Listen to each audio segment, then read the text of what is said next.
শেখ হাসিনার দণ্ডনীয় অপরাধের খতিয়ান ২ এবং সর্বশেষ জানাবো বড় বিপর্যয়ের আশঙ্কা, বিদেশি ঋণের সুদ পরিশোধে ব্যয় বৃদ্ধি। এতক্ষণ শুনছিলেন সংবাদ শিরোনাম, এবার বিস্তারিত। শেখ হাসিনার দণ্ডনীয় অপরাধের খতিয়ান ২। শেখ হাসিনার ১৫ বছরের ফ্যাসিস্ট শাসনে রাষ্ট্রের প্রতিটি প্রতিষ্ঠান সুপরিকল্পিতভাবে ধ্বংস করা হয়েছে। বিডিআর হত্যাকাণ্ডের মাধ্যমে এই ধ্বংসযজ্ঞের সূচনা করা হয়েছিল। ২০০৯ সালের ফেব্রুয়ারি মাসের ২৫ এবং ২৬ তারিখে সুদূর প্রসারী পরিকল্পনা নিয়ে পিলখানার বিডিআর হেডকোয়ার্টারে সেনাবাহিনীর কর্মকর্তাদের ওপর গণহত্যা চালিয়ে বাংলাদেশ সেনাবাহিনীর কোমর যেভাবে ভেঙে দেয়া হয়েছে, সেখান থেকে রাষ্ট্রের সার্বভৌমত্ব রক্ষার দায়িত্বপ্রাপ্ত কথিত দেশপ্রেমিকরা আজ পর্যন্ত সোজা হয়ে দাঁড়াতে পারেন নাই। মহান মুক্তিযুদ্ধের মাধ্যমে যে বাহিনীর জন্ম হয়েছিল, দুর্ভাগ্যজনকভাবে তারা আজ দিল্লির অনুগ্রহে এক তুচ্ছ ভাড়াটে বাহিনীতে পরিণত হয়েছে। দেশের মানুষের কাছে এক সময়ের প্রবল গর্বের এই বাহিনী কাপুরুষতা ও লোভের কাছে আজ আত্মসমর্পণ করেছে। ১৯৭১ এবং ১৯৭৫ সালের দেশপ্রেম এখন আর বাংলাদেশ সেনাবাহিনীর সদস্যদের মধ্যে নাই। সেনাবাহিনী ধ্বংসের পর শেখ হাসিনা ২০০৯ সাল থেকে বিচার বিভাগ নিয়ন্ত্রণের পরিকল্পনা গ্রহণ করেন। ২০১০ সালে আমাদের দেশ পত্রিকা জাতিকে এই বিষয়ে আগাম সচেতন করার প্রচেষ্টা নিয়ে সংবাদ মাধ্যমে প্রকাশ করে ক্ষমতাসীনদের ভয়ঙ্কর রোষানলে পড়ে। অনুসন্ধিৎসু পাঠক চাইলে পত্রিকার আর্কাইভ থেকে সেই সময় প্রকাশিত একটি সংবাদ এবং অপর একটি মন্তব্য প্রতিবেদন পড়তে পারেন। সংবাদ ও মন্তব্য প্রতিবেদনের শিরোনাম ছিল যথাক্রমে চেম্বার মানে সরকার পক্ষে স্টে এবং স্বাধীন বিচারের নামে তামাশা, সততা ও সাহসিকতার সঙ্গে চতুর্থ স্তম্ভের দায়িত্ব পালনের পুরস্কার হিসেবে সাংবাদিক অলিউল্লাহ নোমান এবং আমাকে ২০১০ সালে জেলে যেতে হয়েছিল। অলিউল্লাহ নোমান ৫ সপ্তাহ কারাগারে ছিলেন আর আমাকে বন্দী থাকতে হয়েছিল প্রায় ৫ বছর। পরবর্তীতে দুজনেই স্বদেশ থেকে নির্বাসিত হয়েছে। ফ্যাসিস্ট সরকার ক্রমান্বয়ে বাংলাদেশের বিচার বিভাগকে আওয়ামী লীগের সহযোগী সংগঠনে পরিণত করেছে। বিচারপতি নামের কলঙ্ক খায়রুল হক, এস.কে. সিনহা, মোজাম্মেল হোসেন, শামসুদ্দিন চৌধুরী মানিক, নিজামুল হক নাসিব, সৈয়দ মাহমুদুল ইসলাম, হাসান ফয়েজ সিদ্দিকী গংরা মিলে বিচার বিভাগকে শেখ হাসিনার একান্ত অনুগত এবং সম্পূর্ণ অকার্যকর করে ফেলেছে। ভিন্ন মত এবং বিরোধী রাজনৈতিক দলের ওপর অবর্ণনীয় জুলুম চালানোর জন্য বাংলাদেশের বিচার বিভাগকে নির্লজ্জভাবে ব্যবহার করা হচ্ছে। এদের অবিচারের ফিরিস্তি দিয়ে শেষ করা সম্ভব নয়। জুলুমের নিরিখে বাংলাদেশের তথাকথিত স্বাধীন উচ্চ আদালত সরকারের সরাসরি নিয়ন্ত্রণাধীন নিম্ন আদালতকেও ছড়িয়ে গেছে। গণতন্ত্র হত্যা। ১৯৯১ সালে সংবিধান সংশোধনের মাধ্যমে বাংলাদেশের প্রেসিডেন্সিয়াল পদ্ধতির পরিবর্তে সংসদীয় গণতন্ত্র প্রতিষ্ঠিত হয়েছিল। পরবর্তীতে সংবিধানে নির্বাচনকালীন তত্ত্বাবধায়ক সরকার প্রথা গৃহীত হওয়ার ফলে জনগণের ভোটাধিকার দৃঢ় প্রাতিষ্ঠানিক রূপ পেয়েছিল। ১৯৯৬ এবং ২০০১ সালে তত্ত্বাবধায়ক সরকারের অধীনে অনুষ্ঠিত নির্বাচনে ক্ষমতাসীন দল হেরে গেলে বহির্বিশ্বে বাংলাদেশের তত্ত্বাবধায়ক সরকার প্রথা বিশেষভাবে আলোচিত এবং প্রশংসিত হয়। পাকিস্তান সহ বেশ কিছু দেশ বাংলাদেশের তত্ত্বাবধায়ক সরকার প্রথার আদলে নির্বাচনকালীন সরকার ব্যবস্থা গ্রহণ করে। ২০০৮ এই ডিসেম্বরের নির্বাচনে ভারতীয় কলকাঠিতে শেখ হাসিনার ক্ষমতায় প্রত্যাবর্তনের সাথে সাথেই এক প্রভাবশালী ভারতীয় জেনারেল ঘোষণা দিয়েছিলেন যে বাংলাদেশকে আর কখনো ভারতীয় রাডারের বাইরে যেতে দেওয়া হবে না। বাংলাদেশের ওপর ভারতীয় আধিপত্যবাদ চিরস্থায়ী করবার ষড়যন্ত্রের অংশ হিসেবে সেই সময়ে গণতন্ত্র হরণ করে শেখ হাসিনাকে যতদিন সম্ভব ক্ষমতায় রেখে দেওয়ার সিদ্ধান্ত গ্রহণ করা হয়। তত্ত্বাবধায়ক সরকার প্রথা অব্যাহত থাকলে শেখ হাসিনার অব্যাহতভাবে ক্ষমতায় অধিষ্ঠান সম্ভব নয় বিধায় নতজানু বিচার বিভাগের যোগসাজশে এই প্রথা বিলুপ্ত করা হয়। গণতন্ত্রহীনতার সুযোগে শেখ হাসিনা চরম রাষ্ট্রীয় সন্ত্রাস চালিয়ে দেশে ফ্যাসিবাদ প্রতিষ্ঠা করেছেন। গণতন্ত্র হত্যার অপরাধে তাই শেখ হাসিনা মেদ সংশ্লিষ্ট প্রত্যেকটি ব্যক্তির বিচার হওয়া অত্যাবশ্যক। দিল্লির কাছে বাংলাদেশের সার্বভৌমত্ব সমর্পণ। বাংলাদেশের সাক্ষ্য আইনের ৫৮ ধারায় বলা আছে যে কোনো অভিযুক্ত ব্যক্তি যখন কোনো অপরাধের কথা আদালতের প্রকাশ্য শুনানিতে নিজে স্বীকার করে তখন আর অভিযোগ প্রমাণের প্রয়োজন হয় না। শেখ হাসিনা সাংবাদিক সম্মেলনে গর্ব করে বলেছেন যে তিনি ইন্ডিয়াকে যা দিয়েছেন সেটি দিল্লি কখনো ভুলবে না। অর্থাৎ তিনি বাংলাদেশের সার্বভৌমত্ব দিল্লির নিকট সমর্পণের প্রকাশ্য স্বীকারোক্তি দিয়ে সাক্ষ্য আইনের 58 ধারা অনুযায়ী রাষ্ট্রধারা অপরাধ কবুল করেছেন। শেখ হাসিনা বাংলাদেশের কোন কোন স্বার্থ ভারতের কাছে বিসর্জন দিয়েছেন তার কোনো ব্যাখ্যা তিনি আজ পর্যন্ত দেশবাসীকে জানানোর প্রয়োজন বোধ করেন নাই। তবে আমার দেশের কাছে এই সংক্রান্ত যথেষ্ট তথ্য রয়েছে।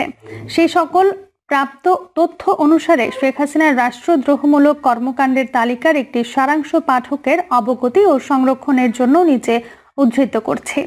বাংলাদেশের প্রতিরক্ষা ব্যবস্থা দুর্বল করবার উদ্দেশ্যে 2009 সালে বিডিআর বিদ্রোহের সহায়তা এবং প্রকৃত অপরাধীদের পালিয়ে যাওয়ার সুযোগ প্রদান, চট্টগ্রাম ও মংলা বন্দর সহ বাংলাদেশের সম্পূর্ণ সড়ক এবং নৌ যোগাযোগ ব্যবস্থা ভারতের করিডোর হিসেবে ব্যবহারের জন্য একতরফা রাষ্ট্রবিরোধী চুক্তির মাধ্যমে প্রদান, বাংলাদেশের উপকূলীয় এলাকার নজরদারি ভারতের কাছে সমর্পণের মাধ্যমে রাষ্ট্রের নিরাপত্তার অপূরণীয় ক্ষতি সাধন, উদ্দেশ্যপ্রণোদিতভাবে বাংলাদেশের সীমান্তরক্ষী বাহিনীর পেশাদারিত্বের অবক্ষয় ঘটিয়ে সীমান্তে প্রাথমিক নিরাপত্তা বলয়ের দুর্বল সাধন এবং পরিণামে ভারতীয় আগ্রাসনের কাছে স্বেচ্ছায় আত্মসমর্পণ, ভারতের পানি আগ্রাসনের বিরুদ্ধে প্রতিবাদ উত্থাপনের পরিবর্তে আন্তর্জাতিক নদীসমূহের ওপর বাংলাদেশের ন্যায্য হিস্সা বিসর্জন, ভারতীয় পণ্যের জন্য বাংলাদেশের বাজার একতরফাভাবে খুলে দিয়ে দেশের অর্থনৈতিক ভিত্তির চরম ক্ষতি সাধন, আত্মবিনাশী বাণিজ্য নীতি গ্রহণের কারণে বাংলাদেশের বাণিজ্য ঘাটতি